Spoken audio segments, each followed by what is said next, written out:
December 2, 2010. Inside a conference hall in Zurich, some of the most powerful men in football are waiting for a decision that will shape the sport for generations. The envelopes are ready. The cameras are rolling. And around the world, football fans expect one of the usual giants to win. The United States, Australia, maybe Japan. Then the announcement comes. Qatar. For a moment, the room almost freezes. Some delegates smile. Others stare in disbelief. Journalists immediately rush for answers. Within minutes, headlines begin appearing across the world asking the same question. How did Qatar win? At first, it looks like a football surprise. But over the years, that surprise turns into something much bigger. Investigators begin digging. Journalists uncover hidden meetings. Former FIFA officials face accusations. Police launch arrests. Court documents emerge. And one by one, some of the most powerful figures in world football become connected to a controversy that refuses to disappear. More than a decade later, the debate is still raging. Was Qatar simply the winner of an aggressive and successful World Cup bid? Or was football's biggest tournament awarded under circumstances that the public still doesn't fully understand? Because the deeper investigators looked, the stranger the story became. And what started as a simple vote would eventually become one of the most controversial chapters in football history. December 2, 2010. Outside FIFA headquarters in Zurich, television crews from every continent wait in the cold. Inside, representatives from 4 countries sit through the final moments of a campaign that has lasted years. The United States arrives with confidence. Australia believes it has a chance. Japan and South Korea are still fighting. And then there is Qatar, a country with no World Cup history. No football tradition on the level of its rivals. Summer temperatures so extreme that many people cannot imagine a tournament being played there at all. As the voting results are revealed, the room grows quieter. One by one, competing bids are eliminated. Then comes the final announcement. Qatar will host the 2022 FIFA World Cup.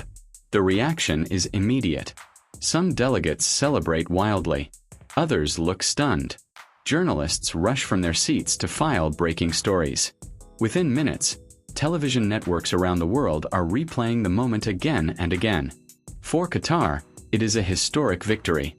For many observers, it is a mystery. Questions begin appearing almost instantly. How did Qatar convince enough voters? What happened during the bidding process? Why had so many experienced football insiders predicted a completely different result? Those questions spread far beyond Zurich.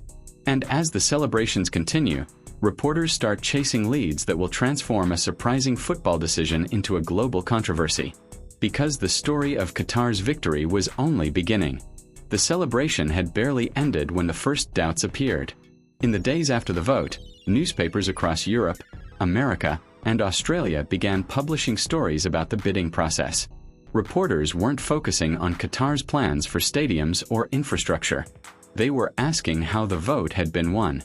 Some journalists pointed to private meetings between bid officials and FIFA executives.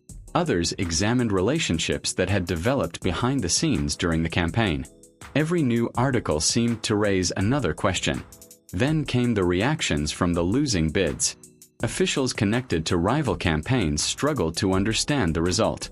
Many had entered the final vote believing Qatar was an outsider. Yet somehow, the outsider had defeated every competitor. The surprise quickly turned into suspicion. As media attention intensified, former football insiders started speaking anonymously. Rumors circulated through newspapers, television reports, and football circles. Some claims were dramatic. Others were impossible to verify. But together they created a problem FIFA could not ignore. Instead of fading away after the announcement, the controversy kept growing. Months passed, then years. And the questions remained exactly where they had started. What happened inside the bidding race? Who spoke to whom? And was the outcome really decided only by football reasons? By now, the story was no longer about a tournament scheduled for 2022.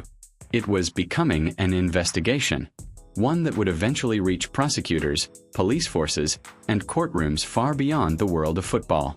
May 27, 2015. Before sunrise, the luxury surroundings of Zurich's Bauer au Lac Hotel are unusually quiet.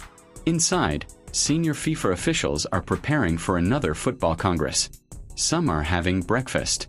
Others are getting ready for meetings that will shape the future of the game. Then the police arrive. Officers move through the hotel corridors. Doors are knocked on. Officials are informed that they are being detained.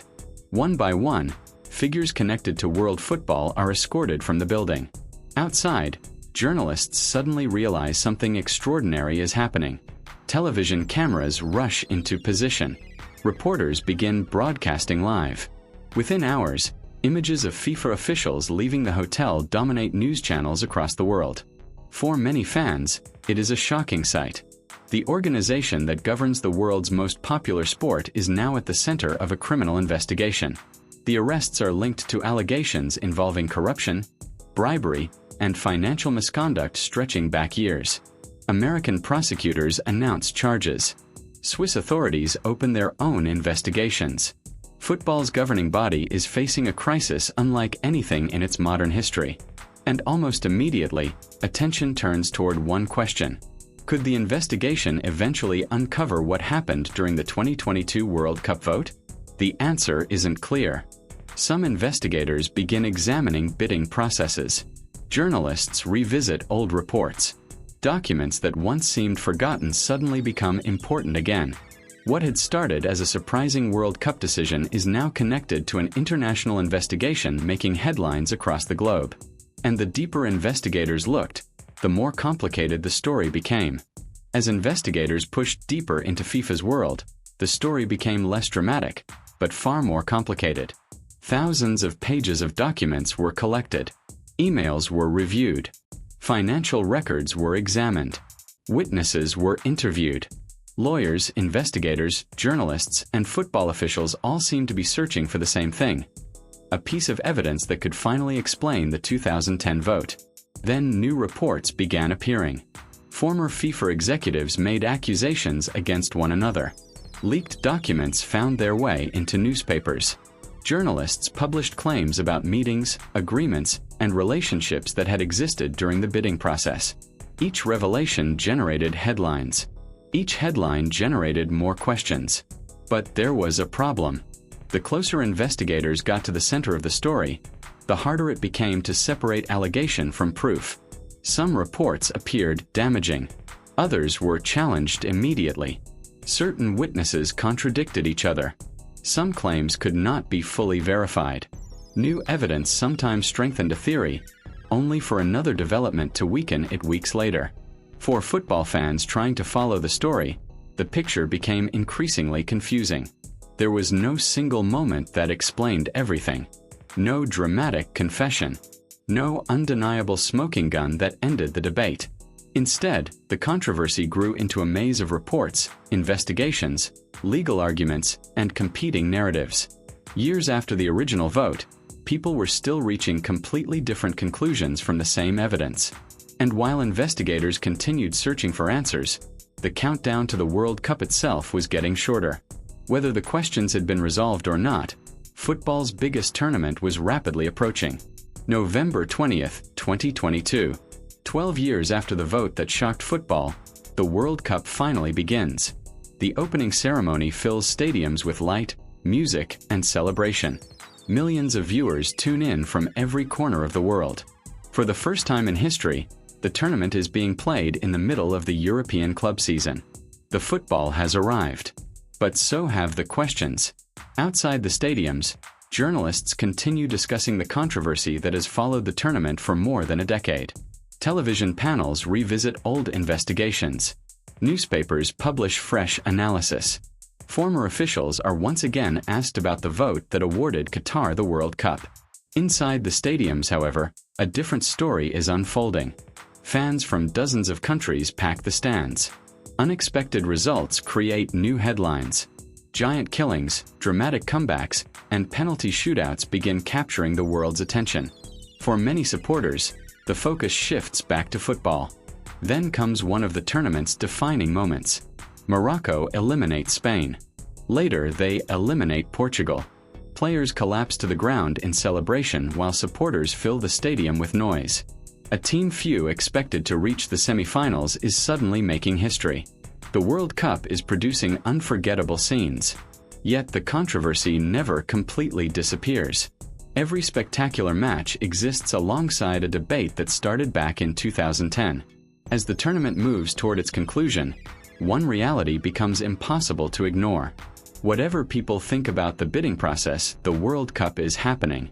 And when the final whistle eventually blows, the arguments surrounding Qatar's victory are still far from over. December 18, 2022. Inside Lusail Stadium, the World Cup reaches its final chapter. Argentina and France deliver a match that many immediately call one of the greatest finals ever played. Goals, comebacks, extra time, penalties. When the shootout ends, players fall to the grass in exhaustion while tens of thousands celebrate around them. For a moment, football becomes the only story. But only for a moment. As the celebrations fade, the questions that had followed the tournament for more than a decade return once again. Journalists revisit old investigations. Documentaries are released. Former FIFA officials continue giving interviews. New reports analyze evidence that has already been debated for years. The same arguments appear again and again. Some believe the collection of allegations, testimony, and investigations paints a clear picture of what happened. Others point to the fact that despite years of scrutiny, no investigation produced a definitive finding capable of reversing the result or rewriting football history. That disagreement is what keeps the story alive. Most scandals eventually reach an ending. This one never really did. Instead, it became something unusual. A football controversy where millions of people examined the same events and reached completely different conclusions. More than a decade after the vote in Zurich, the debate remains unfinished. Not because people stopped searching for answers, but because the answer everyone wanted was never universally accepted. And that may be why this story continues to fascinate football fans around the world. The vote happened. The World Cup happened. Yet the argument never ended. So what do you think? Was Qatar's victory simply the result of a successful World Cup bid? Or is this a story that football still hasn't fully explained? Let us know in the comments. And subscribe if you want football documentaries that follow the story behind the story.